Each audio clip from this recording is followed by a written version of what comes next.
नमस्कार विद्यार्थी भाइयों और बहनों, आज આપણે ધોરણ 12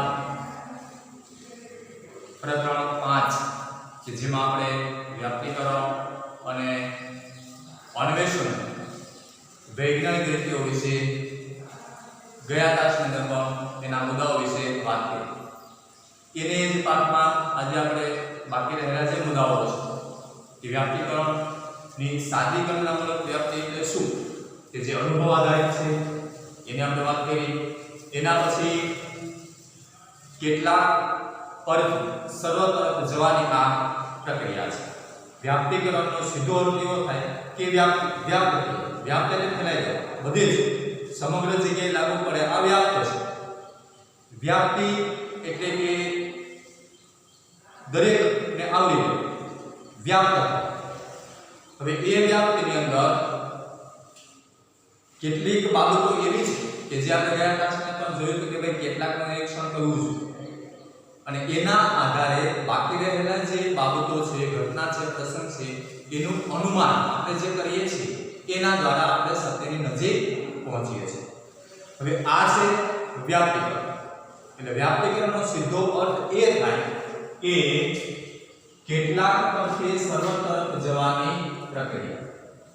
કેટલાક પરથી સર્વ તરફ જવાની પ્રક્રિયા। હવે આની અંદર કેટલાકનું નિરીક્ષણ કરવું આવશ્યક છે। લખેલો શબ્દ છે કેટલાક અને એના પર શું કરવાનું છે તો કે સર્વ તરફ જવાનું છે। હવે આવી વ્યાપ્તિકરણની જે વાત છે એ દરેક બાબત દરેક વિચારની અંદર લાગુ પડે છે। એટલે આપણો વિષય છે એ તો મૂળે તો વિચારણા છે અને વિચારણામાં કેટલીક બાબતોનું નિરીક્ષણ કરવાનું છે, અવલોકન કરવાનું છે અને એના આધારે બાકી જે કંઈ રહી જાય છે એના વિશે જે વિચારણા કરીએ છીએ એ શેમાં બદલી જાય છે તો કે અનુમાન। એ શું બની જાય છે તો કે અનુમાન। કેટલાકનું નિરીક્ષણ કર્યા પછી બાકી જે રહી જાય છે એના વિશેનો આખો જે જવાબ આપણે આપીએ છીએ અથવા તેનો નિષ્કર્ષ સુધી આપણે પહોંચીએ છીએ એ આપણા માનસિક પ્રક્રિયા છે, આપણા મનની જે વિચારણા છે એ સીધો અનુમાન હોય છે, અંદાજ હોય છે। એટલે આ એક માનસિક પ્રક્રિયા છે, માનસિક ક્રિયા છે। હવે આપણું મન એ બધું જ જ્ઞાન, બધી જ સમજ, બધી જ બાબતને જાણવા ઈચ્છે છે, જિજ્ઞાસાઓ છે આપણી પાસે કે આ વિષયનું પણ આપણે જ્ઞાન જોઈએ છીએ, બીજી બાબતોનું પણ આપણે જ્ઞાન જોઈએ છીએ, બધી જ બાબતોનું, બધા જ પ્રદેશોનું, બધી જ ચીજ વસ્તુઓનું, બધા જ સજીવોનું જ્ઞાન આપણે જોઈએ છીએ, એની સમજ આપણે જોઈએ છીએ। આ વાત સાચી, પણ બધી જગ્યાએ આપણે પહોંચી શકવાના નથી। આપણે પાંચેય જે જ્ઞાનેન્દ્રિયો છે એનાથી પ્રત્યક્ષ જ્ઞાન કરી શકવાના નથી। ત્યારે આ વ્યાપ્તિકરણ પર જવું પડે। કોના પર જવું પડે તો કે વ્યાપ્તિકરણ પર જવું પડે। વ્યાપ્તિકરણના મુખ્ય બે પાસાઓ છે, એક સાદી ગણનામૂલક વ્યાપ્તિ, ગણનામૂલક વ્યાપ્તિ આ એક બાબત અને બીજી કઈ છે તો કે વૈજ્ઞાનિક ગણનામૂલક વ્યાપ્તિ। વૈજ્ઞાનિક ગણનામૂલક વ્યાપ્તિ આ બંને બાબતો દ્વારા, બંને રસ્તાઓ છે, એના પથ છે કે આના દ્વારા આપણે કેટલાક પરથી સર્વ તરફ જઈ શકીએ છીએ। સાદી ગણનામૂલકની અંદર મૂળ આધાર કયો તો કે અનુભવજન્ય જ્ઞાન। કેવું જ્ઞાન તો કે અનુભવજન્ય જ્ઞાન। દાખલા તરીકે આપણે અગ્નિને સ્પર્શ કરીએ તો એ આપણે દજાડે છે, આપણે દગી જઈએ છીએ। એક વખત આ અનુભવ થઈ ગયા પછી વારંવાર આપણે આ અનુભવ કરતા નથી, આપણે ખાતરી જ થઈ ગઈ કે કોઈ પણ જગ્યાએ કોઈ પણ સમયે કોઈ પણ પ્રદેશમાં ક્યાંય પણ અગ્નિનો આપણે સ્પર્શ કરીએ તો એ હંમેશાને માટે આપણને દજાડે છે, આપણે દગી જઈએ છીએ, કેમ કે એની અંદર આગ છે, આ વાત નિશ્ચિત છે. એ કોના આધારે આપણને જ્ઞાન પ્રાપ્ત થયું? અનુભવજન્ય આધારે. એક વાર સ્પર્શ કર્યા પછી આપણે ખ્યાલ જ આવી કે આ એ અગ્નિ છે, એ દજાડે છે, એ આગ છે. એવી રીતે બળદનો સ્પર્શ કરીએ તો ઠંડો જ છે. પછી એવું કહે કે દિવસના બળદને આપણે આવીએ તો ઠંડો લાગે, રાત્રે આવીએ તો ગરમ લાગે. સમય બદલાતા એના ગુણધર્મો બદલાતા નથી. અથવા તો પ્રદેશ કે ભાઈ અહીંયા આપણે બળદ કાઢીએ તો ઠંડો લાગે અને પછી અમેરિકાની અંદર જઈને આપણે બળદ કાઢીએ તો ગરમ થઈ જાય, એવું હોતું નથી. આ નિશ્ચિત બાબત છે. પ્રદેશ અને સમય એ બદલવાથી એના ગુણધર્મો બદલતા નથી, એના એ જ રહે છે.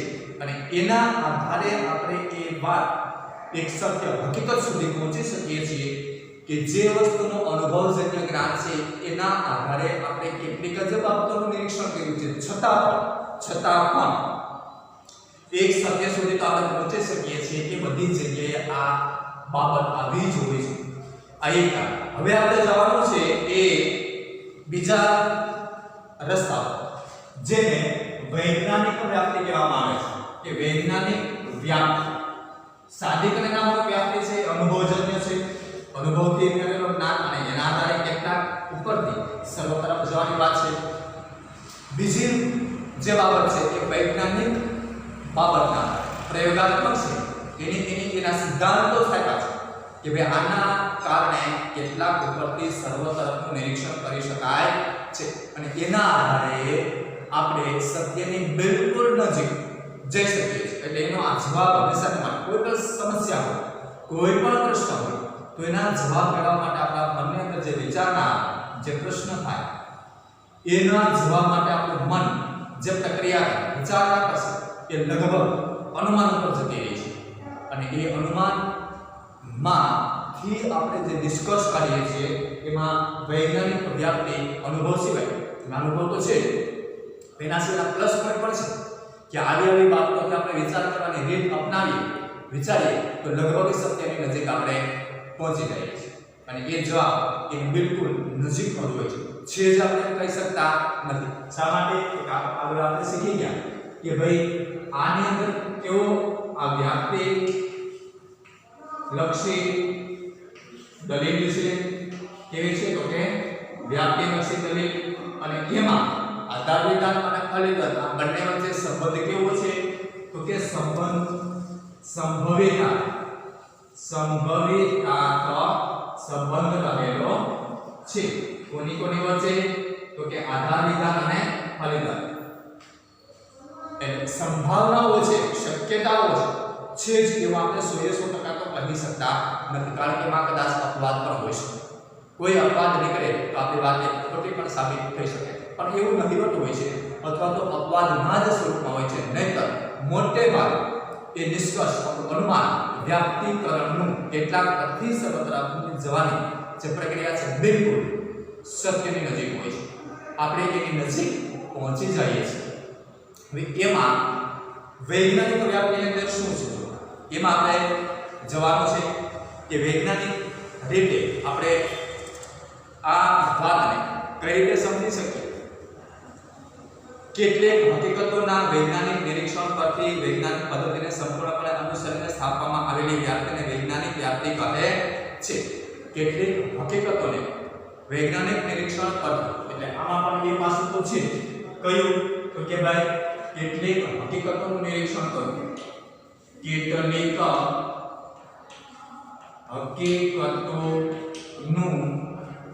નિરીક્ષણ કરવું, કેટલીક બાબતોનું નિરીક્ષણ કરવું અને એના આધારે એના ઉપરથી વૈજ્ઞાનિક પદ્ધતિને સંપૂર્ણપણે અનુસરીને સ્થાપવામાં આવેલી વ્યાપ્તિ. વૈજ્ઞાનિક પદ્ધતિ કેટલીક હકીકતોનું નિરીક્ષણ કરી અને વૈજ્ઞાનિક પદ્ધતિને અનુસરીને સ્થાપવામાં આવતું અનુમાન એના સિદ્ધાંત એના ચોક્કસ નિયમો છે અને એ નિયમો કે સિદ્ધાંતના આધારે એ હકીકત સુધી આપણે પહોંચી શકીએ છીએ. દાખલા તરીકે ઝાડ પરથી ફળ નીચે પડે છે હકીકતનું નિરીક્ષણ ન્યૂટનના સમય પહેલા પણ અનેક માણસોએ કર્યું જ હશે, પરંતુ એ નિરીક્ષણ વૈજ્ઞાનિક નિરીક્ષણ ન કરી શકાય. ન્યૂટને આ હકીકતનું વૈજ્ઞાનિક દ્રષ્ટિએ નિરીક્ષણ કર્યું, એટલે કે તેમણે ઉપરથી પડતા અનેક પદાર્થોની ગતિના નિરીક્ષણો અને પૃથ્થકરણો કર્યા. ત્યારે તેને લગતા પ્રયોગો પણ કર્યા. ન્યૂટને પદાર્થોના નીચે પડવાના કારણની કલ્પના કરીને એમ જણાવ્યું કે શક્ય છે કે પદાર્થો પૃથ્વી તરફ ખેંચાઈને નીચે પડતા હોય. ત્યારબાદ ન્યૂટને આ કલ્પનાની ચકાસણી કરી અને આખરે તેને સાબિત કરીને ગુરુત્વાકર્ષણનો નિયમ આપ્યો. એક સરસ મજાનું ઉદાહરણ આપેલું છે કે જે તમે શીખી પણ ગયા હશો. આપણે જાણીએ છીએ કે આઇઝેક ન્યૂટન નામના જે વૈજ્ઞાનિક છે એની ગુરુત્વાકર્ષણનો નિયમ સ્થાપિત. હવે એની પહેલા આ નિયમની આપણે એની જે વાત છે આપણે જાણીએ છીએ કે એ વૃક્ષમાંથી સફરજન છે એ નીચે પડ્યું. એની પહેલા એની પહેલા માણસો જોતા હતા જ આપણે હતા જોતા એવું કઈ નહોતું. એ ઘટના તો બંધ થઈ ગઈ, હકીકત તો હતી, પણ એ બધું વૈજ્ઞાનિક નિરીક્ષણ નહોતું. હવે ન્યૂટને એનું વૈજ્ઞાનિક નિરીક્ષણ કે ભાઈ આ સફરજન છે એ નીચે પડ્યું તો એ પડવાનું કારણ શું, નીચે પડવાનું કારણ શું? કોઈ ચારે ચાર દિશામાંથી કોઈ એક દિશામાં ન ફંગોળાઈ ગયું, ઉપર તરફ પણ ના ગયું, નીચે જ કહેવાય. આવો એનો પ્રશ્ન. એટલે એને એવું લાગ્યું કે આની અંદર કોઈ પણ કારણ હોવું જોઈએ. જો વૈજ્ઞાનિક વ્યાપ્તિની અંદર કારણ બહુ મહત્વની વસ્તુ છે. એને કારણ પર જ ભાર મૂક્યો છે કે કોઈ પણ કાર્ય એ કારણ વગર સંભવતું નથી. કોઈ પણ કાર્ય, માનો કે આપણે ઉદાહરણ લઈએ કે ભાઈ 24 કલાકની અંદર એક દિવસ અને એક રાત્રિ થાય છે. 24 કલાકમાં એક દિવસ અને એક રાત્રિ થાય છે. આની પાછળ એક કારણ છે. પહેલા તો થતા હતા પણ વૈજ્ઞાનિક એવું એને એવો વિચાર આવ્યો કે આવી ઘટના કેમ બને છે? 24 કલાકમાં અડધો સમય અંધારું, અડધો સમય દિવસ દેખાય, અડધો સમય ન દેખાય, આવું કેમ? એક રાત્રિ એક દિવસ, મતલબ કે એ સૂર્ય અસ્ત થાય છે પાછું ઉદય થાય. આ ઘટના શું છે? એની પાછળ કોઈ નિશ્ચિત કારણ હોવું જોઈએ. આવો એક વિચાર ન્યૂટને પણ એવો જ વિચાર્યો કે વૃક્ષ ઉપરથી જે ફળ નીચે પડે છે તો એની પાછળ કોઈ કારણ હોવું જ જોઈએ. એટલે એને વિચાર નાખ્યો. એના મનની અંદર તર્ક આવી વિચાર ઉદ્ભવે. પ્રશ્ન પેલા સમસ્યા કે ભાઈ પ્રશ્ન ઉદ્ભવ્યો કે નીચે કેમ, એમાંથી તર્ક લાવ્યો. એના મનની અંદર આવો તર્ક એક પ્રશ્ન અને એનો જવાબ મેળવવો. તેનો કે નીચે જ કહેવાય, એનો જવાબ મેળવવો. એની એક અનુમાન કે ભાઈ આવું શા માટે બનતું હશે? કાં તો એક વાર કોઈ પણ એક સાઈડમાં ફંગોળાઈ જવું જોઈએ, ક્યારેક ઉપર પણ જવું જોઈએ, ક્યારેક નીચે પણ આવવું જોઈએ, પણ એવી કોઈ જ ઘટના બનતી નથી. માત્ર ને માત્ર એ વૃક્ષ ઉપરથી પણ નીચે જ આવે છે. એટલે એને વિચારણા કરી, તર્ક કરતા કરતા એનું મન એ અંદાજ ઉપર એ અનુમાન કર્યું કે પૃથ્વી છે એ કોઈ પણ ચીજ વસ્તુને પોતાની તરફ ખેંચતી હોવી જોઈએ તો જ એ નીચે આવે. એટલે પછી એ ખેંચતી હોય એ માત્ર અનુમાન કરીને છોડી નથી દીધો આવે છે.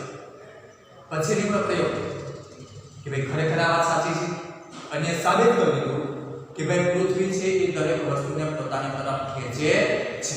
અને એને એનું શું નામ આપ્યું? તો કે ગુરુત્વાકર્ષણ. ગુરુત્વ દોરાય આકર્ષણ. પૃથ્વી પોતાની તરફ દરેક ચીજ વસ્તુને ખેંચે છે. એટલે એને એવો નિયમ આપ્યો કે ગુરુત્વાકર્ષણ.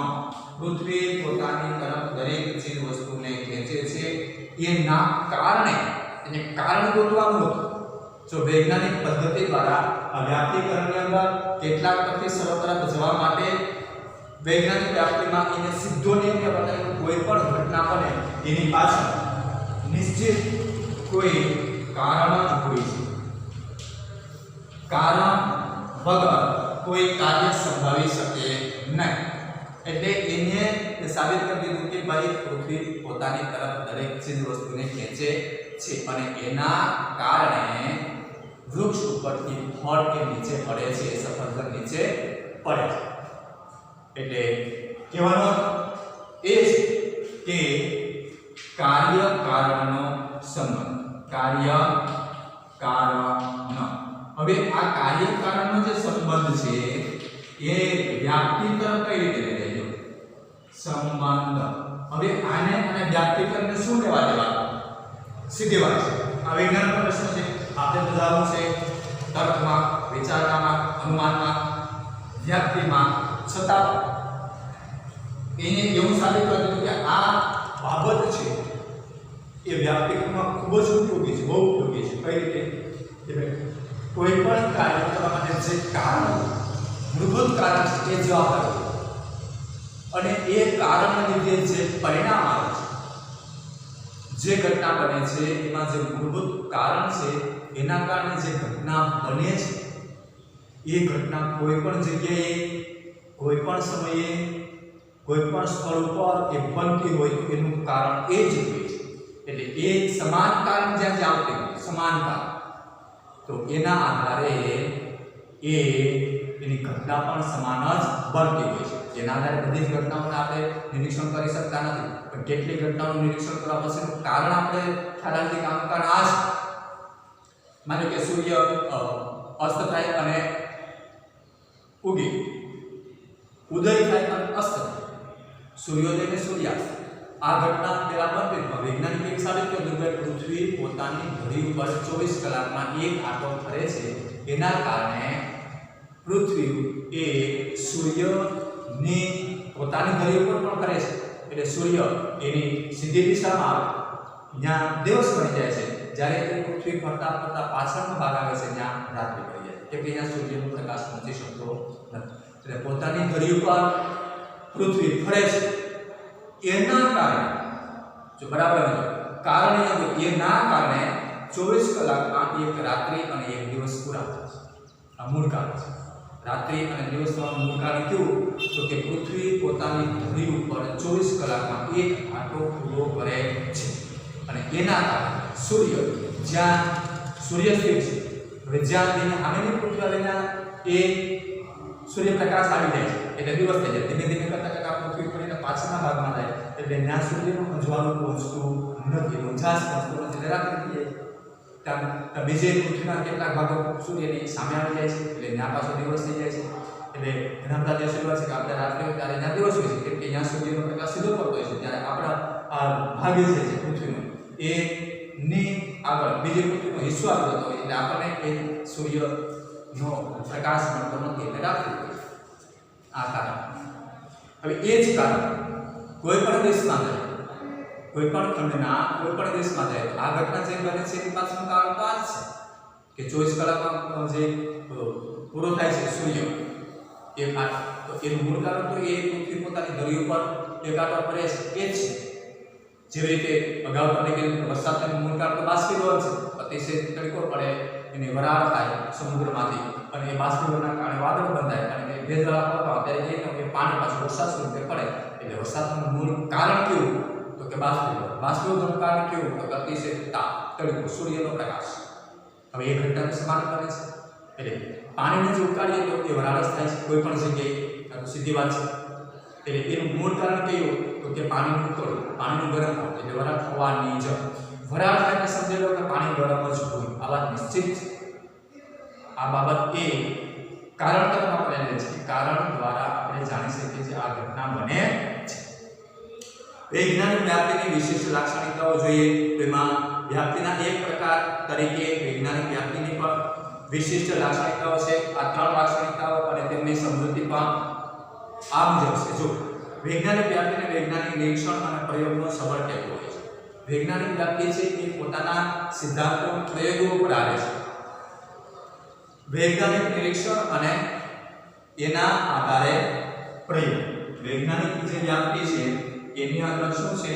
તો કે વૈજ્ઞાનિક પ્રયોગ અને એના આધારે તારવેલું નિરીક્ષણ હકીકત અને એનું નિરીક્ષણ કરવું અને પછી સર્વ તરફ જવાની એક ક્રિયા હોય છે. એટલે કેટલાક પરથી સર્વ તરફ જવાની જે ક્રિયા છે એમાં વૈજ્ઞાનિક વ્યાપ્તિ છે એ પ્રયોગાત્મક રીતે આગળ આવે છે. એની અંદર નિરીક્ષણ કરવું, સિદ્ધાંત કલ્પના ચકાસણી, સિદ્ધાંત કલ્પનાના તબક્કામાંથી પસાર થવું અને ત્યારબાદ વૈજ્ઞાનિક વ્યાપ્તિનું પ્રસ્થાપન કરી અને સર્વ તરફ હકીકતોનું નિરીક્ષણ કરી શકાય. બીજી વાત એ છે કે વૈજ્ઞાનિક વ્યાપ્તિ કાર્યકારણ સંબંધ સ્થાપે છે.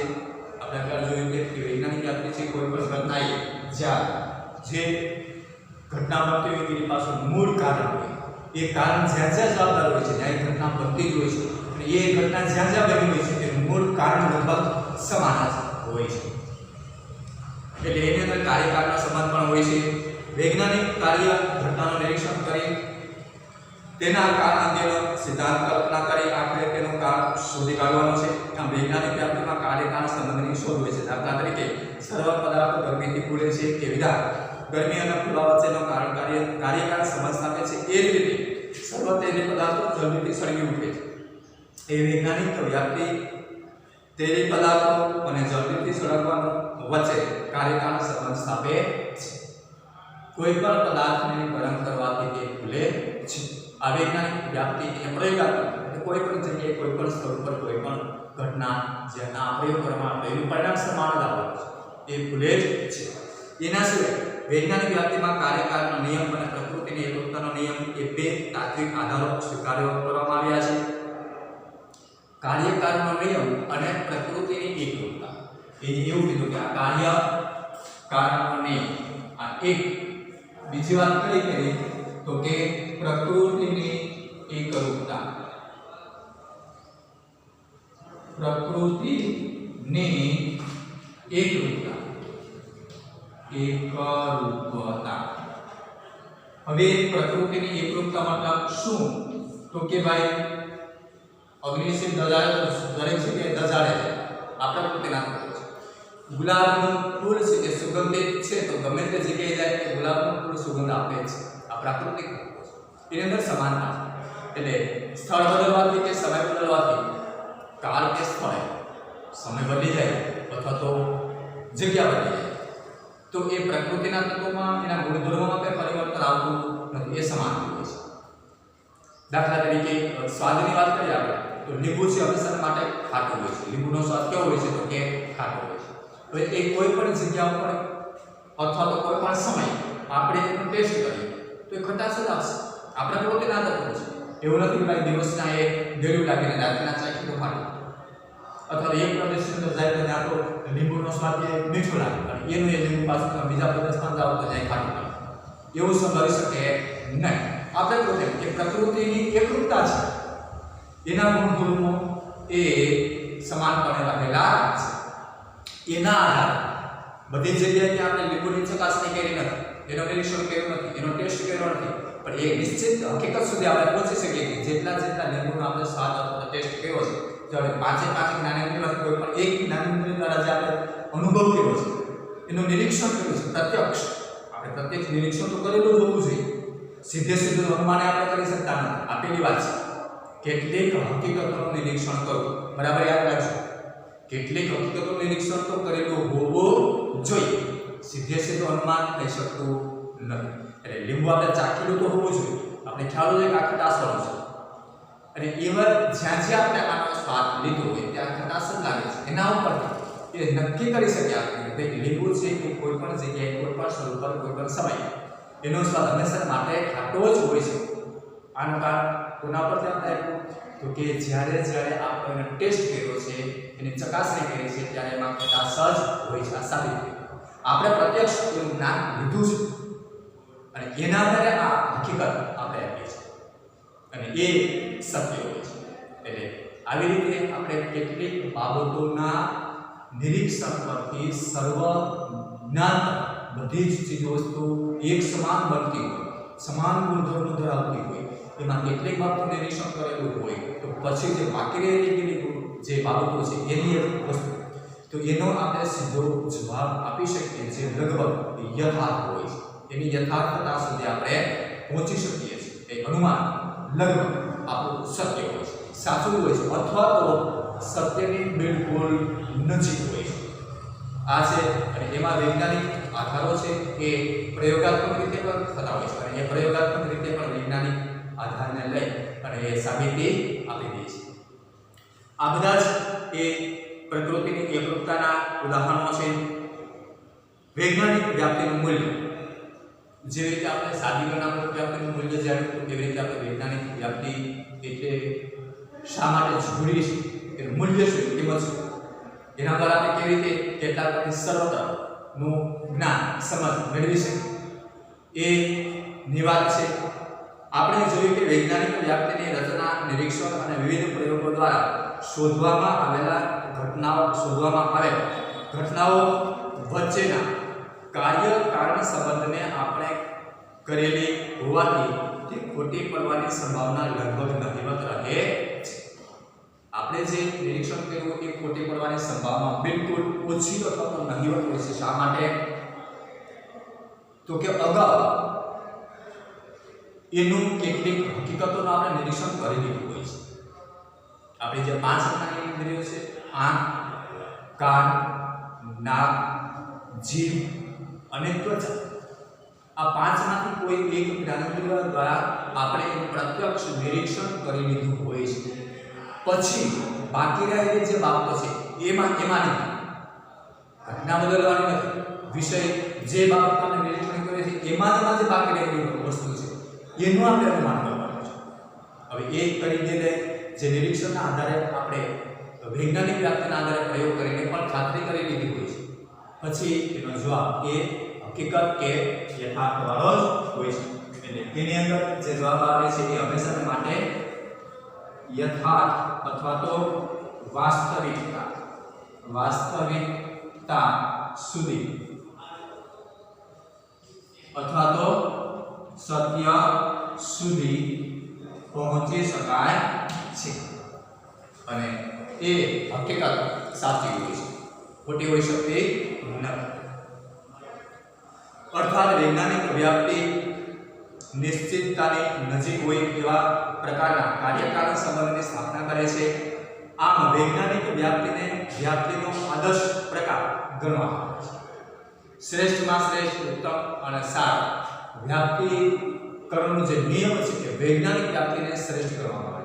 શા માટે? તો કે પ્રયોગાત્મક બાબતોને આધાર બનાવે છે, નિશ્ચિત સિદ્ધાંતો આપી દે છે, પ્રકૃતિની એકરૂપતા ભૂતિમાં પ્રયોગ કરે છે, એવી જ રીતે નિરીક્ષણ ચોકસાઈથી કરે છે, ચોક્કસ નિરીક્ષણ કરે છે અને એના આધારે સર્વ તરફે જાય છે અને સર્વનું અનુમાન કરે છે. એટલે એ લગભગ સંપૂર્ણપણે સત્ય હોય છે.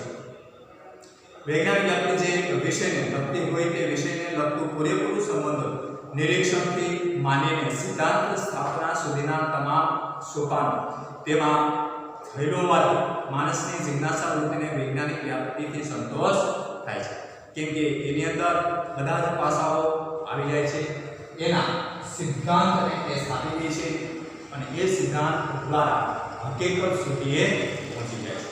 આ વૈજ્ઞાનિક વ્યાપ્તિનો મોટામાં મોટો જાણવા જેવો અથવા મહત્તમ ફાળો એ છે કે હકીકત સુધી જવા માટે પ્રયોગાત્મક પદ્ધતિ, આપણી ભાષામાં કહીએ કે પ્રયોગ કરીને સિદ્ધાંત આપીને નિરીક્ષણ કર્યા પછી એને પ્રયોગાત્મક રીતે અવલોકન અને પછી એની પર સિદ્ધાંત સ્થાપો અને એના આધારે બાકી રહી ગયેલી જે ઘટના છે એનો અનુમાન કરવું એ હકીકત સત્ય હોય છે. અસત્ય હોતી નથી અથવા અસત્ય હોવાની સંભાવના બિલકુલ નહિવત હોય છે. લગભગ હોતી જ નથી, હોય તો એકદમ સામાન્ય અથવા તો બહુ જ જૂજ માત્રામાં જ હોય છે, ઓછી હોય છે. હવે વૈજ્ઞાનિક દ્રષ્ટિએ કારણનો અર્થ, મૂળ વાત તો એ છે કે વૈજ્ઞાનિક વ્યાપ્તિ એ કાર્યકારણનો સંબંધ સ્થાપે છે. આ મૂળ વાત એ કાર્યકારણનો સંબંધ સ્થાપે છે. કઈ વ્યાપ્તિમાં? વૈજ્ઞાનિક વ્યાપ્તિમાં કાર્ય કારણનો સંબંધ એ મુખ્ય વસ્તુ છે. વૈજ્ઞાનિકો સીધે કોઈ પણ જે ઘટના, બાબત, પ્રસંગ કે બનાવ બને એનું કારણ શું આની મળી જાય છે. માની લો કે આપણે તાવ આવ્યો છે, સામાન્ય આપણી ભાષામાં આપણે તાવ આવે અને ડૉક્ટરને જો એવું જણાય કે આમાં થોડો વધારે તાવ છે અથવા તો આમાં રિપોર્ટની જરૂર છે પછી જો આપી શકાય એવું છે, તો આપણે દવા સીધી નહીં આપે. ડૉક્ટર પાસે જઈએ એટલે આપણને સીધી દવા નહીં આપે, એ આપણને લેબોરેટરીની અંદર રિપોર્ટ કરવાની સલાહ આપશે, લખી દેશે કે ભાઈ આ રિપોર્ટ તમે કરાવો. આ રિપોર્ટ છે એ શું છે, તો એ તાવ ક્યાં કારણે આવ્યો છે એ જાણવા માટેનું કારણ છે. એ રિપોર્ટની અંદર એને એ માહિતી મળી જાય છે કે તાવ આવવાનું કારણ શું, એના આધારે કયો તાવ છે અને એના આધારે એ પછી નિશ્ચિત વાત થઈ, પ્રયોગાત્મક પદ્ધતિ થઈ અને એનો ઈલાજ એ આ જ રીતે થઈ શકે. એટલે એ લેબોરેટરી જ્યારે કરે છે ત્યારે એની અંદર આ વસ્તુ સમાયેલી છે કે ભાઈ એને કારણ ગોતવું છે કે તાવ આવ્યો છે, એ વાત સાચી, આવવાનું કારણ શું. અને લેબોરેટરી કર્યા પછી તાવના પણ આપણે જાણીએ છીએ કે ઘણા બધા પ્રકાર છે. સાદો તાવ હોય તો કાંઈ પ્રશ્ન નથી, પછી મેલેરિયા હોય ને ડેન્ગ્યુ હોય, હવે તેના વાયરલ ઇન્ફેક્શન છે તો તાવ પણ હોય ને, ઝેરી તાવ પણ હોય ને, ટાઇફોઇડ પણ હોય છે. હવે આ બધા જે તાવ છે એમાંનો કોઈ એક પ્રકાર હોય તો એમાંનો જે તાવ છે, માનો કે મેલેરિયા છે, તો રિપોર્ટની અંદર બતાવી દેશે કે ભાઈ આ પ્રકારનો તાવ છે, અથવા તો એ બતાવી દે ડેન્ગ્યુ છે તો એ જાણશે, ખ્યાલ આવે કે ડેન્ગ્યુ છે એ તાવ શા કારણે આવે છે કે ભાઈ મચ્છર કરડવાથી આ તાવ થાય છે. આ નિશ્ચિત બાબત છે. જ્યારે ડેન્ગ્યુ શરૂ તાવ ત્યારે પેલો સંશોધન કોઈ કારણ થાય તો વૈજ્ઞાનિક કોઈ કારણ હોય આ તાવનું કારણ શું, કે શા માટે તાવ આવે છે, એટલે એનું કારણ પર સીધો પક્ષ કરે છે. કોઈ પણ ઘટના બને એનું કારણ જ શોધે છે આ વૈજ્ઞાનિક પદ્ધતિ છે. અને કારણ બધા પાસે નિશ્ચિત બાબતે પૂરી જાય છે આનું કારણ આ જ છે, ને જ્યાં જ્યાં આ કારણ હોય આ જ ઘટના બને છે. એટલે મચ્છર કરડવાથી ડેન્ગ્યુ, અને ડેન્ગ્યુ એટલે મચ્છર જ કર્યું હોય છે, આ વાત નિશ્ચિત જ છે. એટલે એના આધારે આપણને એ દવા આપે છે જેથી કરીને ઈલાજ એ સરળ અને ચોકસાઈપૂર્વક કરી શકાય અને દર્દી એ વહેલા સાજા થઈ શકે અને પોતાનું નોર્મલ જીવન જીવી શકે. એટલે આના આધારે સર્વત્ર બચવાની જે પ્રક્રિયા છે એ વૈજ્ઞાનિક વ્યાપ્તિના આધારે પ્રયોગાત્મક છે અને એનું મૂલ્ય આના કારણે વધારે ઘણું મૂલ્ય રહેલું છે. વૈજ્ઞાનિક વ્યાપ્તિનું આ એનું મૂલ્ય છે કે એના આધારે એક જ વખત પ્રયોગ કર્યા પછી દરેક વખતે એનો પ્રયોગ કરવાની જરૂર હોતી નથી. પછી તે સિદ્ધાંત થઈ ગયો છે. હવે માનો કે આઇઝેક ન્યૂટનનો જે નિયમ આવ્યો કે ભાઈ ગુરુત્વાકર્ષણ છે તો હવે કે દર વખતે એ પ્રયોગ કરવાની જરૂર નથી, નિશ્ચિત જ થઈ ગયેલી વાત છે. હકીકત જ છે કે પૃથ્વી પોતાની તરફ દરેક વસ્તુને ખેંચે છે. ક્લિયર વાત. એવી જ રીતે વરસાદ થાય છે તો બાષ્પીભવનને જ કારણે થાય છે, તો દર વખતે દર ચોમાસું આવે ત્યારે કંઈ પ્રયોગ કરવાની જરૂર નથી. એટલે આ બાબતો છે કે કારણને પકડે છે. આનું કારણ શું, જે કારણના આધારે એ ઘટના બને છે એટલા માટે કાર્ય કારણનો સંબંધ, બરાબર આવે, કાર્ય કારણનો સંબંધ એ વૈજ્ઞાનિક વ્યાપ્તિની અંદર મહત્વનું પાસું છે અને એના જ આધારે એનું મૂલ્ય ઘણું બધું ઊંચું છે, ઘણું બધું મૂલ્ય રહેલું છે. હવે વૈજ્ઞાનિક દ્રષ્ટિએ કારણ જે છે એ કઈ રીતે વૈજ્ઞાનિકો ચકાસે છે અને આપણે આ વિશે જ્યારે આપણે તો મનની વાત કરવાની છે, વિચારની વાત કરવાની છે, વિચારણા પર જવાનું છે, સમજવું પર જવાનું છે, જ્ઞાન પ્રાપ્તિ જોઈએ છે, સત્ય સુધી પહોંચવાની આપણે એ વાત કરીએ છીએ ત્યારે આ કારણ કઈ રીતે આપણને ઉપયોગી થાય છે. જો આપણે જોયું કે કારણનો નિયમ એ વૈજ્ઞાનિક વ્યાપ્તિનો તાત્વિક આધાર છે અને એ તાત્વિક આધાર છે અર્થાત વૈજ્ઞાનિકો એમ માને છે કે દરેક ઘટનાને કારણ હોય છે. સામાન્ય માણસ પણ એમ માને છે કે કારણ વગર કશું બનતું નથી. આમ વૈજ્ઞાનિક અને સામાન્ય માણસ બંને કારણનો ખ્યાલ સ્વીકારે છે, પરંતુ વૈજ્ઞાનિક પાસે કારણ શબ્દની જે સમજ છે તે સામાન્ય માણસ પાસે હોતી નથી. તેથી આપણે કારણના વૈજ્ઞાનિક ખ્યાલની સ્પષ્ટતા મેળવી કે ભાઈ કારણ અને કાર્ય વચ્ચે શું સંબંધ છે એનો વૈજ્ઞાનિક દ્રષ્ટિએ ખ્યાલ મેળવવો જોઈએ. કારણનો વૈજ્ઞાનિક ખ્યાલ એવો છે કે અનુકૂળ સંજોગોની હાજરી અને પ્રતિકૂળ સંયોગોની ગેરહાજરી નો જે સમૂહ પરિણામ કે કાર્યનો નિયમન અને તરતનો પૂર્વગામી હોય છે અને જેમાંથી પરિણામ કે કાર્ય નિરુપાધિક રીતે નિપજતું હોય તેને કારણ કહે છે. કારણ અને કાર્ય વચ્ચેનો આ સંબંધ છે એ વૈજ્ઞાનિક રીતે સ્થપાયેલો સિદ્ધાંત છે અને તેના આધારે આ નિશ્ચિત ઘટના બનતી હોય છે. એટલે આ વૈજ્ઞાનિક વ્યાપ્તિનો એક સરળ અને સારો ઉપાય છે અને એના આધારે આપણે કેટલાક પ્રતિસરો તરફ જઈ શકીએ છીએ. આજનો તાસ અહીં આપણે પૂર્ણ કરીએ છીએ. હોમવર્કની અંદર આ વિડીયો પૂરો થઈ જાય પછી PDF ની અંદર અથવા ફોટા સ્વરૂપે પ્રશ્નોત્તર આપેલા હશે અને એ પ્રશ્નોત્તર તમારે હોમવર્કની નોટમાં લખી લેવાના છે અને હોમવર્ક સારી રીતે કરવાનો છે. હોમવર્કમાં આપેલા પ્રશ્નો એ પરીક્ષાલક્ષી પ્રશ્નો છે. મુદ્દાઓ છે તો પરીક્ષાલક્ષી છે. પેરેગ્રાફ આપેલા છે તો પરીક્ષાલક્ષી હશે. એટલે પરીક્ષામાં આપણે એના સારા જવાબ લખી શકીએ, સારા જવાબ લખી શકીએ. એટલા માટે હોમવર્કમાં તમારે એ પ્રશ્નો હોમવર્કની અંદર આપેલા પ્રશ્નો લખી લેવાના, ઘરેનું અધ્યયન પણ કરવાનું, પાઠ્યપુસ્તકમાંથી પણ પ્રેક્ટિસ કરવાની અને હોમવર્કનું અધ્યયન વારંવાર કરવાનું, જેથી કરીને આપણે પરીક્ષાલક્ષી તૈયારી કરી શકીએ. આજનો ક્લાસ અહીં આપણે પૂર્ણ કરીએ છીએ.